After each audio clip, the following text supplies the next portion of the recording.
So the next thing that happened on Friday Night SmackDown, it was a one-on-one match.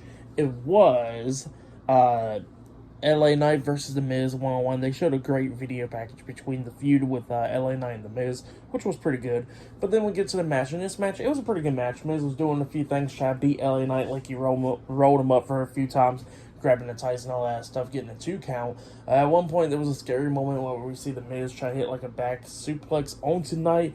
But, with Miz trying to hit the back suplex, LA Knight was supposed to do a backflip and land on his feet. But, LA Knight went over Miz and he kind of like landed on his shoulder, but it looked like he was still okay because he was still going on with this match. So it was going back and forth between LA Knight and The Miz. At one point, we see The Miz put LA Knight pretty much against the ropes and stuff, hitting that code breaker, the double knees to the face onto LA Knight. He pins him 1, 2, Knight barely kicking out at 2, so yeah, Knight still has some life in him. Miz and LA Knight was trading blows at one point, but then Miz runs at Knight. LA throws Miz up in the air, and Miz hits his chest on the top rope. He turns Miz around, hits the BFT onto the Miz, and then he pins him for the 1, 2, 3. So yeah, LA Knight defeated the Miz tonight in a one-on-one match. That's what happened. Pretty good match though. I'll give that match 3 stars. That's why I'll give it. It was a good match between LA Knight and the Miz. So yeah, that's why I'll give it 3 stars.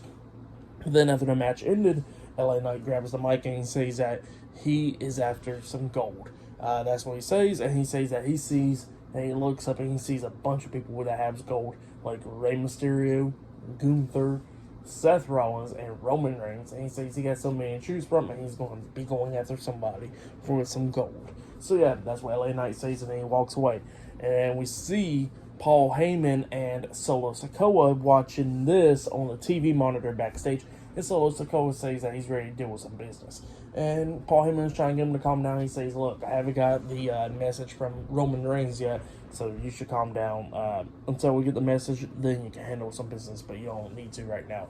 And Solo Sikoa is like, I'm going to handle some business tonight, and I'm going to end it tonight. So yeah, that's what he says, and then he walks off, and Paul Heyman was worried, and then he tells his phone to call Roman Reigns. So yeah, that's what happened there.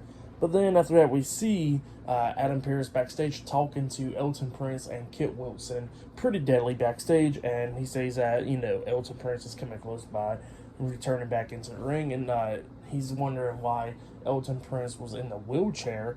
And he says that, he's too injured right now. He's scared after what happened to him with Rich Holland and all that stuff. And he says that he can't wait to return to the ring and all that stuff. And Kit Wilson starts hyping him up and says, yes, boy, and then they go off. So, yeah, that's what happened there. But then after that, we see Bayley and Dakota Kai talking backstage. Bayley was talking about how she's kind of worried about Io Sky accepting that challenge for Asuka because she never been in the ring with Asuka one-on-one.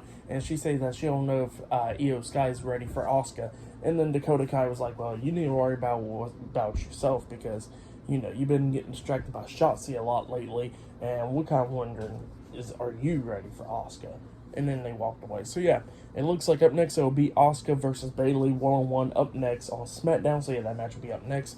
And still to come later on tonight, we will see John Cena as a special guest on the Grayson Waller effect later on tonight on SmackDown. So yeah, I'll see you guys later. Until then.